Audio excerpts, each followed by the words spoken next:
আসসালামু আলাইকুম। সংবাদে আপনাদের সবাইকে স্বাগত জানাচ্ছি। আমি ফিরোজ তোহা। শুরুতেই সংবাদ শিরোনাম জানিয়ে দেব এই মুহূর্তে হাতে পাওয়া সর্বশেষ গুরুত্বপূর্ণ আপডেট বাংলা সংবাদ। শুরুতেই থাকছে শেখ হাসিনাকে নিয়ে উভয় সংকটে ভারত। এবার কোন পথে যাবে তারা? শেখ হাসিনাকে আনুষ্ঠানিকভাবে ফেরত চেয়েছে বাংলাদেশ। এর ফলে নয়াদিল্লি নতুন পরিস্থিতির মুখোমুখি হয়েছে, যা তাদের জন্য বেশ জটিল হয়ে উঠেছে বলে মনে করছেন সংশ্লিষ্টরা। বিষয়টি শুধু আইনি বাধ্যবাধকতাতেই সীমাবদ্ধ নয়, এটি আঞ্চলিক স্থিতিশীলতা এবং রাজনৈতিক কৌশলেরও ব্যাপার। এবারে জানাবো ভারত বন্ধুর বেশে ৫৩ বছর ডাকাতি করেছে। ভারত বন্ধুর বেশে বাংলাদেশে এসে ৫৩ বছর ডাকাতি করেছে বলে মন্তব্য করেছেন জামায়াতে ইসলামের আমির ডাক্তার শফিকুর রহমান। এদিকে সচিবালয়ে আগুন, যে হুঁশিয়ারি দিলেন আসিফ মাহমুদ। অন্তর্বর্তী সরকারের স্থানীয় সরকার, পল্লী উন্নয়ন ও সমবায় মন্ত্রণালয়ের দায়িত্বপ্রাপ্ত উপদেষ্টা আসিফ মাহমুদ সজীব হয়ে বলেছেন, আমাদের ব্যর্থ করবার এই ষড়যন্ত্রে যে বা যারাই জড়িত থাকবে তাদের বিন্দু পরিমাণ ছাড় দেওয়া হবে না। সচিবালয়ে আগুন লাগার খবরে প্রতিক্রিয়ায় বৃহস্পতিবার সকালে দেওয়া স্ট্যাটাসে এ মন্তব্য করেছেন তিনি। এদিকে ঢাকা কলেজে ছাত্রদলের কমিটি নিয়ে অসন্তোষ, বিক্ষোভ শুরু। ঢাকা কলেজ শাখা ছাত্রদলের নতুন কমিটি নিয়ে অসন্তোষ দেখা দিয়েছে। নতুন কমিটিকে অবাঞ্ছিত ঘোষণা করে সড়কে আগুন জ্বালিয়ে বিক্ষোভ করছেন পদবঞ্চিত নেতাকর্মীরা। এ সময় পরপর ৩টি ককটেল বিস্ফোরণের শব্দ পাওয়া গেছে। আগামীকাল আবারও এ বিক্ষোভের ঘোষণা দিয়েছেন তারা। এবারে থাকছে ভারতের পার্লামেন্টের সামনে গায়ে আগুন দিলেন যুবক। ভারতের পার্লামেন্টের সামনে নিজ গায়ে আগুন লাগিয়েছেন জিতেন্দ্র নামের এক যুবক। দুপুরের দিকে ঘটনায় তিনি গুরুতর দগ্ধ হন। ভারতীয় সংবাদ মাধ্যমের খবর, জিতেন্দ্র নামের ওই যুবক উত্তরপ্রদেশের বাগপদের বাসিন্দা। গায়ে আগুন দিয়ে তিনি পার্লামেন্টের দিকে ছুটে যাচ্ছিলেন।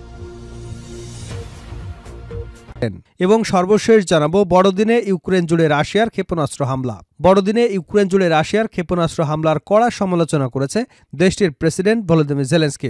এটাকে তিনি অমানবিক বলে মন্তব্য করেছেন।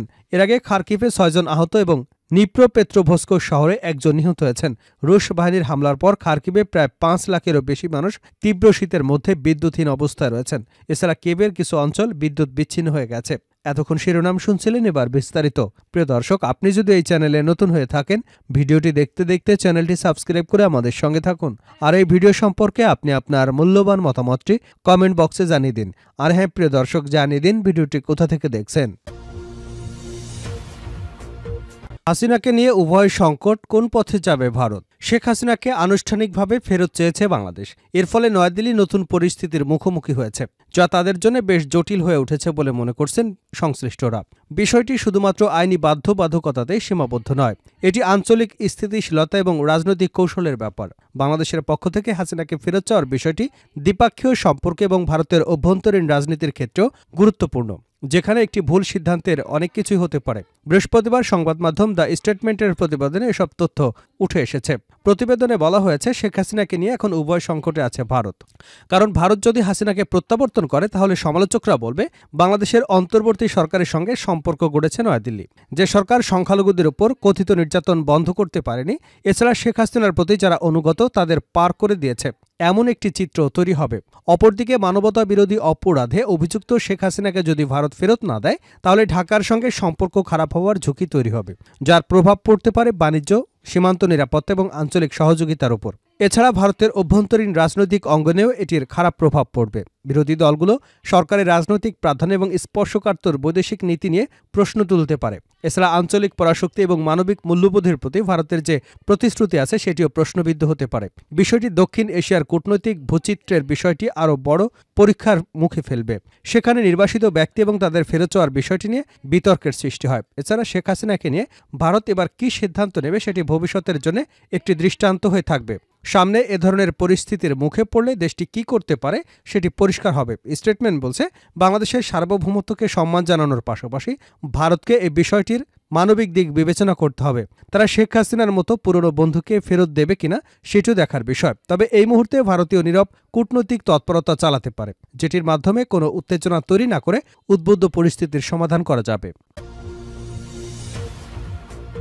ভারত বন্ধুর বেশে ৫৩ বছর ডাকাতি করেছে। ভারত বন্ধুর বেশে বাংলাদেশে এসে ৫৩ বছর ডাকাতি করেছে বলে মন্তব্য করেছেন জামায়াতে ইসলামের আমির ডাক্তার শফিকুর রহমান। বুধবার রাতে যশোর শহরের একটি হোটেলে আয়োজিত সুধী সমাবেশে প্রধান অতিথির বক্তৃতা দেবার সময় তিনি এ মন্তব্য করেছেন।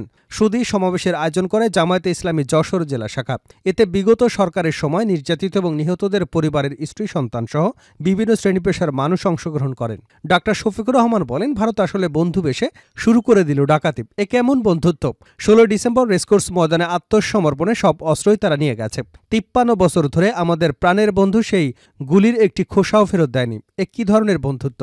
১৬ ডিসেম্বর বিজয় দিবস নিয়ে মোদির টুইটে বাংলাদেশকে ছোট করে দিয়েছে বলে দাবি করে ডক্টর শফিকুর রহমান বলেন, ভারতের প্রধানমন্ত্রী বাংলাদেশের বিজয় দিবস নিয়ে ৬ লাইনের একটি টুইট করেছেন। সেখানে একটি লাইনেও বাংলাদেশের নাম নেই। এটা নাকি ভারতের বিজয় দিবস। বুদ্ধিজীবীদের উদ্দেশ্যে তিনি বলেন, এদেশের বুদ্ধিজীবীরা স্বাধীনতার চেতনা নিয়ে এতদিন চিৎকার করেছেন, তারা মোদির এবং এ বিষয়ে কোনো কথা বলেনি, প্রতিবাদ জানানি। জামায়াতে ইসলামী তার জায়গা থেকে প্রতিবাদ করেছে। আপনারা কেন চুপ ছিলেন? আগামীর বাংলাদেশ এই তরুণদের হাতে তুলে দেবেন উল্লেখ করে জামায়াতের আমির বলেন, আমরা পিন্ডির হাত থেকে মুক্তি পেলেও দিল্লির কাছে জিম্মি হয়েছিলাম। যদি এই দেশ স্বাধীন দেশ হয়ে থাকে তাহলে আগামীতে তার মর্যাদা নিয়ে বেঁচে থাকতে হবে। সন্তানদের রক্তের বিনিময়ে নতুন করে স্বাধীন দেশ পেয়েছে, তাদের রক্তের ঋণ পরিশোধ করব। তারা বলেছেন, সামাজিক বৈষম্য দূর করতে চান, স্বাধীনভাবে সম্মান নিয়ে বাঁচতে চান। তাদের সবার স্লোগানের সঙ্গে আমরা একমত। আগামীর বাংলাদেশ এবং তরুণদের হাতে তুলে দেব। তাদের রক্ত নষ্ট হয়নি, তাদের হাতেই দেশটা নিরাপদ। এদেশ বিশ্বের দরবারে নজির স্থাপন করবে। আওয়ামী লীগের সমালোচনা করে ডাক্তার শফিকুর রহমান বলেন, আওয়ামী লীগের শাসন আমলে শোষণ করতে গিয়ে দেশে বিভক্তি সৃষ্টি করেছে। তারা শুধু শারীরিকভাবে আঘাত দেয়নি, মানুষের মানিজ্যত নিয়ে টানাটানি করেছে। তারা মানুষের রিজিক নিয়ে টানাটানি করেছে। আওয়ামী লীগ ভারতের কাছে এদেশটা ইজারা দিয়েছিল। দেশ স্বাধীনের পর আমরা আমাদের স্বাধীনতাকে সুরক্ষা দিতে পারিনি। সে কারণেই তার মূল্য আমাদের পরিশোধ করতে হয়েছে। আওয়ামী লীগ শিক্ষা ব্যবস্থাকে ধ্বংস করে দিয়েছে মন্তব্য করে ডাক্তার শফিকুর রহমান বলেন, আওয়ামী লীগ সরকার শিক্ষা ব্যবস্থাকে শেষ করে দিয়েছে। সব প্রোপাগান্ডা দিয়ে শিক্ষা প্রতিষ্ঠান একেবারে শেষ করে দিয়েছে। আমাদের সন্তানরা লেখাপড়া করবে, নৈতিক শিক্ষায় উৎকর্ষ সাধন করবে। ফলে শিক্ষার পাঠ চুকিয়ে যাওয়ার শেষেই তাদের কাজ হাতে চলে আসবে। তাদের কারো করুণার পাত্র হয়ে থাকতে হবে না। সচিবালয়ে আগুন, যে হুঁশিয়ারি দিলেন আসিফ মাহমুদ। অন্তর্বর্তী সরকারের স্থানীয় সরকার, পল্লী উন্নয়ন ও সমবায় মন্ত্রণালয়ের দায়িত্বপ্রাপ্ত উপদেষ্টা আসিফ মাহমুদ সজীব ভূঁইয়া বলেছেন, আমাদের ব্যর্থ করবার এই ষড়যন্ত্র যে বা যারাই জড়িত থাকবে তাদের বিন্দু পরিমাণ ছাড় দেওয়া হবে না। সচিবালয়ে আগুন লাগার খবরে প্রতিক্রিয়ায় বৃহস্পতিবার সকালে দেওয়া স্ট্যাটাসে এ মন্তব্য করেন তিনি। আসিফ মাহমুদ তার ফেসবুক আইডিতে দেওয়া পোস্টে লিখেছেন, স্থানীয় সরকার, পল্লী উন্নয়ন ও সমবায় মন্ত্রণালয়ের বিগত সময় হওয়া অর্থ লুটপাট, দুর্নীতি নিয়ে আমরা কাজ করছিলাম। কয়েক হাজার কোটি টাকা লুটপাটের প্রমাণও পাওয়া গিয়েছিল। আগুনে কি পরিমাণ ক্ষয়ক্ষতি হয়েছে এখনও জানা যায়নি। আমাদের ব্যর্থ করবার এই ষড়যন্ত্রে যে বা যারাই জড়িত থাকবে তাদের বিন্দু পরিমাণ ছাড় দেওয়া হবে না। তার অবস্থান জানিয়ে তিনি লিখেছেন, এই মুহূর্তে আছি নীল মহামারীতে, যত দ্রুত সম্ভব ঢাকা ব্যাক করছি। এর আগে বুধবার দিনগত রাত ১টা ৫২ সচিবালয় ৭ নম্বর ভবনে আগুন লাগার খবর পায় ফায়ার সার্ভিস। সচিবালয়ে অবস্থিত ফায়ার সার্ভিসের ইউনিটটি আগুন নিয়ন্ত্রণের চেষ্টা করেন রাত ১টা ৫৪ থেকে। এর কয়েক মিনিটের মাথায় আগুনের তীব্রতা বেড়ে যাওয়ায় পর্যায়ক্রমে ১৯টি ইউনিট ঘটনাস্থলে পৌঁছে আগুন নিয়ন্ত্রণে কাজ করে। ঢাকা কলেজে ছাত্রদলের কমিটি নিয়ে অসন্তোষ, বিক্ষোভ। ঢাকা কলেজ শাখা ছাত্রদলের নতুন কমিটি নিয়ে অসন্তোষ দেখা দিয়েছে। নতুন কমিটিকে অবাঞ্ছিত ঘোষণা করে সড়কে আগুন জ্বালিয়ে বিক্ষোভ করছেন পদবঞ্চিত নেতাকর্মীরা। এ সময় পরপর ৩টি ককটেল বিস্ফোরণের শব্দ পাওয়া গেছে। আগামীকালও আবারও বিক্ষোভের ঘোষণা দিয়েছেন তারা। নিজেদের পদবঞ্চিত দাবি করে ছাত্রদলের কিছু নেতাকর্মী সন্ধ্যায় এ বিক্ষোভ করেন। বিক্ষোভের আগে দুপুরে নতুন কমিটিকে অবাঞ্ছিত ঘোষণা করে ছাত্রদলের কেন্দ্রীয় সভাপতি রাকিবুল ইসলাম এবং সাধারণ সম্পাদক নাসির উদ্দিনের কুশপুত্তলিকা দাহ করেন বিক্ষোভকারীরা। এর আগে মঙ্গলবার দুপুরে পেয়াল হাসানকে আহ্বায়ক এবং মিল্লাত হোসেনকে সদস্য সচিব করে ঢাকা কলেজ শাখার ২৬ সদস্যের কমিটি ঘোষণা করে কেন্দ্রীয় ছাত্রদল। কমিটি ঘোষণার পর মঙ্গলবার রাত ১০টা থেকে ১১টার মধ্যে ঢাকা কলেজ এবং সংলগ্ন এলাকায় অন্তত ৭টি ককটেল বিস্ফোরণের ঘটনা ঘটে। মঙ্গলবার রাতে ককটেল বিস্ফোরণের ঘটনাকে কেন্দ্র করে সকাল থেকেই ঢাকা কলেজ এলাকায় পুলিশ মোতায়েন করা হয়েছিল। এর মধ্যে দুপুরে কলেজের সামনে সড়ক এবং অবরোধ করে বিক্ষোভ করে পদবঞ্চিতরা। নতুন কমিটিকে অবাঞ্ছিত ঘোষণা করে সেখানে অবৈধ কমিটি মানি না মানব না, ছাত্রলীগের কমিটি মানি না মানব না প্রভৃতি বলে স্লোগান দেওয়া হয়। দুপুরে বিক্ষোভে অংশ নেওয়া ঢাকা কলেজ শাখা ছাত্রদলের সাবেক যুগ্ম সাধারণ সম্পাদক মেহেদী হাসান সাংবাদিকদের কাছে অভিযোগ করে বলেন, একটি খারাপ চক্রকে নিয়ে ঢাকা কলেজ শাখা ছাত্রদলের কমিটি করা হয়েছে।